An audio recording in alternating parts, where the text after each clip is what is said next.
adanya kerugian sebagai harga yang harus dibayar ketika kita menjadi muridnya. Nah, apakah Anda masih tertarik dengan Yesus saat ini? Atau apakah ada hal yang lebih baik di luar sana? Nah, mengakhiri pasal 10, kita akan melihat kisah yang terkenal dengan seorang buta bernama Bartimius. Di hadapan orang banyak, dia duduk di tepi jalan dan meminta sedekah. Ketika dia tahu bahwa Yesus melintas itu, dia mulai berteriak, "Yesus, anak Daud, kasihanilah aku." Dia ditegur oleh orang-orang karena banyak yang merasa dia sedang mengganggu Yesus. Tetapi dia lanjut berteriak. Dan akhirnya Yesus berhenti dan meminta untuk memanggilnya. Dan pada saat itu juga Bartimius menanggalkan jubahnya. Dia segera berdiri dan pergi mendapatkan Yesus karena ingin melihat dia. Maka Yesus berkata, "Pergilah, imanmu telah menyelamatkan engkau." Dengan segera dia dapat melihat kembali dan mengikuti Yesus dalam perjalanannya. Saudara, kata menyembuhkan yang digunakan di sini juga berarti diselamatkan. Untuk mengakhiri perenungan kita dalam Markus pasal 10 ini, kita melihat bagaimana orang buta ini menyerahkan segala-galanya, meninggalkan segala-galanya yang dimilikinya karena dia siap untuk menanggung kerugian yang terburuk. Dia menerima kesembuhan, tetapi dia juga meninggalkan kepentingannya sendiri. Dia bisa saja karena malu, diam saja dan tidak perlu berteriak-teriak, kan malu. Dia bisa berpikir, saya tidak akan berbuat itu. Tetapi dia berteriak memanggil Yesus dengan penuh iman. Yesus menjadi fokus perhatiannya. Satu-satunya hal yang dia miliki adalah jubahnya. Dan dia meninggalkan jubahnya juga. Dia melepaskannya. Dia hanya mau menemui Yesus. Dan setelah disembuhkan, Alkitab mencatat bahwa dia bukan saja puas dengan menerima berkat itu. Dia mau mengikuti Yesus. Dan hal ini, saudara, yang harus Anda perbuat. Meskipun Anda sadar bahwa dalam mengikuti Yesus, berjalan di dalam pemuridan berarti bahwa seringkali kita harus siap untuk menanggung kerugian yang terburuk dalam kehidupan kita. Anda sedang mendengarkan Jalan 66 dalam rangkaian kisah Injil Markus pasal 10 yang dijelaskan oleh Pak Yohanes dalam topik siap untuk menanggung kerugian terburuk. Kita kembali sekarang dengan pertanyaan kepada Pak Yohanes setelah pelajaran tentang Markus pasal 10. Pertanyaan yang tidak bisa dihindari yaitu mengapa Yesus begitu bersifat radikal dalam hal perceraian. Ya, masalah perceraian sangatlah penting ya. Kita memiliki pemahaman yang lebih luas dan menyeluruh, maka saya anjurkan kita untuk membaca Markus pasal 19. Di teks yang ada di Markus 19 juga itu lebih luas dan lebih rinci ya. Dalam studi program Jalan 66 ini, kita lebih memberikan perhatian terhadap berbagai situasi. Kenyataan yang besar adalah bahwa justru di dalam hubungan antara manusia yang lebih dekat, lebih akrab, disitulah kita menemukan benar-benar di manakah hati seorang berada dan bagaimana realita dan kenyataan kehidupannya. Bisa saja seseorang bicara di depan umum dengan penuh kecakapan, pintar, bagus, manis ya. Dan semua orang akan menilainya, wah luar biasa dia ngomongnya. Seorang mungkin mempunyai kinerja secara profesional atau studi yang baik. Tetapi bagaimana sebenarnya aslinya orang tersebut, saudara? Itu hanya bisa dilihat dalam kehidupan rumah tangga. Jadi ketika seseorang itu menyimpang di dalam relasi atau hubungan dengan anggota keluarganya, itu ia memberikan bukti yang jelas bahwa ia berada dalam situasi dan kondisi yang berbahaya yang mungkin saja sangat rumit. Karena itu soal relasi antara hubungan suami istri itu begitu serius dan begitu penting, saudara. Yesus sedang berkata bagi kita semua yang mendengarkan, Anda harus penuh tanggung jawab. Kita tidak boleh ikut gaya dunia zaman ini. Nikah dan cerai, nikah dan cerai. Jika tidak cocok, tinggalkan saja. Nah, maka harus semua itu harus dikesampingkan. Pernikahan tidak bisa diperlakukan dengan cara demikian, saudara. Jadi harga pemuridan itu memerlukan kesediaan untuk kehilangan sesuatu hal. Kesediaan untuk menerima bahwa Allah benar dan bahwa saya orang berdosa. Itu mencakup adanya suatu komitmen yang akan tercermin secara praktis di dalam keluarga melalui hubungan suami dan istri. Jadi dapat dikatakan bahwa perceraian itu memang dosa. Iya, perceraian tanpa alasan yang jelas dan objektif. Misalnya seorang mengatakan bahwa tidak suka lagi, sebenarnya bukan itu yang saya harapkan.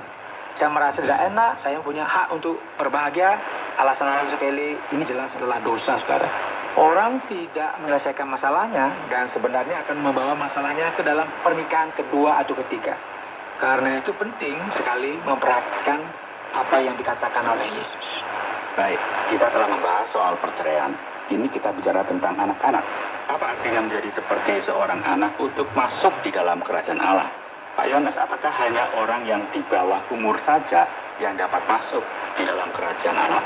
Nah itu dia, bisa saja ada yang berpikir bahwa kerajaan Allah itu seperti suatu taman mainan anak-anak ya. Jika Anda tidak berusia seperti anak-anak, jadi usia di bawah, katakanlah di bawah 5 tahun atau 6 tahun, Anda nggak boleh masuk. Tetapi persoalannya bukan seperti itu ya. Persoalan yang sedang diperdebatkan di sini itu bicara mengenai kuasa. Adalah wilayah kekuasaan manusia dan hal apa saja yang kita mau tanggalkan untuk menerima kerajaan Allah. Apa sebenarnya yang terjadi dengan seorang anak? Anak itu tidak tinggi hati, saudara. Dia belum dimanipulasi secara keras oleh masyarakat di sekelilingnya agar menjadi sombong dan merasa bahwa dia itu seperti ini atau itu. Wah, seakan pejabat, seorang hebat. Anak itu menerima sesuatu secara spontan dengan suatu jenis kemurnian dan keluguan. Jadi dia sangat murni dan lugu. Anak kecil itu ketika Anda berikan sesuatu hadiah sederhana, maka dia akan senang. Bahkan beberapa anak yang menerima satu kado yang mungkin bagus sekali ya, dia tinggalkan itu. Dia lebih memilih bermain dengan kotak dan kertas yang sangat sederhana. Ya, ini sangat benar, saudara. Nah, manusia yang dewasa seperti kita ini penuh dengan kesombongan, saudara. Dia berbeda dengan anak. Dia merasa dia itu hebat, penuh dengan gaya ya. Kita kan merasa begitu hebat, makanya kita bergaya. Nah, menerima kerajaan Allah adalah bagaikan seorang anak yang menerima sesuatu yang mungkin bagi dia itu menyenangkan. Itu yang cuma-cuma, tanpa kesombongan, tanpa memikirkan harus bayar apa sebagai barang ganti terhadap apa yang dia peroleh. Anak itu tertawa dengan penuh sukacita dan berbahagia dengan cara yang sederhana. Jadi, diterima saja dengan senang, tidak berpikir, tuh, kalau seterimaan berapa ya harganya? Saya berapa? Nggak perlu diterima, dia tertawa saja, saudara. Nah, kerajaan Allah bisa diterima kalau kesombongan kita buang jauh-jauh dan kita bertindak bagaikan seorang anak kecil ketika diperhadapkan dengan hadiah yang diberikan oleh Allah. Baik, Pak Yohanes. Setelah soal anak-anak, berikut adalah soal pemuda. Keselamatan diterima melalui ketaatan terhadap perintah-perintah atau ada hal lainnya. Sepertinya hal ini selalu berhubungan dengan soal kekayaan. Perhatikanlah, ya. Pertama-tama kita melihat teks dan memang kelihatan seperti itu ya. Yesus bertanya kepada pemuda yang kaya itu, apakah ia menyimpan semua perintah-perintah Tuhan? Dan dia menjawab, ya, saya simpan sejak remaja saya itu. Dan Yesus mengatakan bahwa masih ada satu hal yang kurang padanya. Apakah memang demikian, saudara? Pasti tidak. Pemuda itu berkata bahwa sejak masa remajanya ia menaati segala perintah Tuhan. Itu pendapatnya dia, saudara. Yesus bahkan menyadari adanya suatu ketulusan di dalam jawabannya. Tetapi pemuda itu menyangka bahwa ia telah melakukan semua perintah Tuhan. Dan Yesus akhirnya membuat satu ujian bagi dia. Apakah benar bahwa Anda mengasihi Allah atas segala hal dan mengasihi sesama seperti mengasihi diri sendiri? Kalau begitu, lakukanlah hal ini. Ambillah segala sesuatu yang kamu miliki, semua yang menjadi harta milikmu yang akan tinggal di dunia ini ketika kamu mati. Jadikanlah semuanya itu suatu berkat kepada mereka yang berkekurangan. Inilah ujian untuk menunjukkan bahwa kesombongan pribadi, ketergantungan, situasi di mana kita percaya pada kuasa yang kita miliki, semuanya ini masih menguasai hati pemuda itu. Jadi sebenarnya keselamatan ya tidak dapat diterima melalui ketaatan terhadap perintah-perintah plus ya kesediaan kita melepaskan kekayaan atau beramal atau sesuatu yang serupa. Keselamatan diterima secara cuma-cuma, sebagaimana seorang anak kecil menerima suatu hadiah. Ketika kita bersedia untuk menyangkal keakuan dan mengandalkan cara kita sendiri, menyangkal bahwa kita layak karena hebat, menyangkal akan sikap ketidaktergantungan dan kepercayaan atas kuasa dan kebenaran kita sendiri. Baik, Pak Yohanes. Nah, Pak Yohanes menguraikan tentang Markus pasal 10 di sini, yaitu berkaitan dengan adanya satu kontrak dengan tingkat risiko yang tinggi. Tema studi kita mempersiapkan kita tentang menanggung kerugian yang terburuk. Tetapi kalau kita perhatikan dalam ayat-ayat yang ke-29 dan 10, berbicara tentang hal memperolehnya 100 kali lipat di dalam dunia ini. Kita akan menerima ladang, rumah, dan lain-lain. Risiko apa yang dimaksudkan di sini? Ya, memang kita akhirnya berpikiran seperti itu ya. Apakah Injil ini benar-benar mencakup hal tersebut? Karena sepertinya bukan demikian. Lihat teks. Berkata bahwa orangnya menerima 100 kali lipat pada zaman kini, pada masa kini, dan pada masa yang akan datang. Orang-orang Yahudi pada waktu itu hanya harus dimengerti percaya bahwa kita hidup pada masa mendatang. Kita hidup pada masa sekarang ini dan bahwa setelah itu akan tiba masa yang disebut dengan olam habah. Zaman masa depan, zaman masa yang akan datang. Pada saat kedatangan Kristus, kita menyadari bahwa kita menikmati kedua zaman ini setelah kebangkitan Yesus. Bahwa kita sedang berada di tengah-tengah kedua zaman tersebut. Ya, benar bahwa Allah memberkati kita dan barang siapa melayani Tuhan akan menerima rumah dan saudara-saudara. Namun perbedaannya adalah bahwa hati orang tersebut tidak berada atau melekat pada hal-hal itu. Dia bebas dari ketergantungan atas hal-hal seperti itu.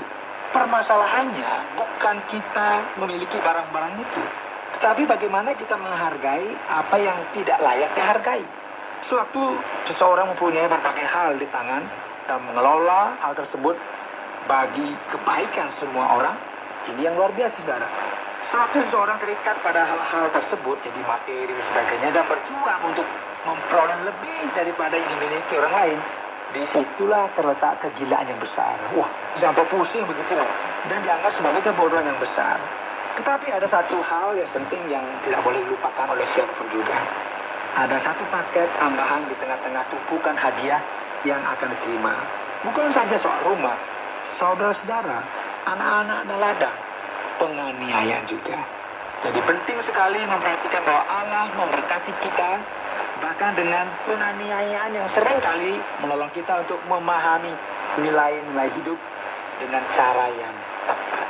Nah, bisakah Pak Yohanes coba untuk jelaskan ayat 43 dan 44?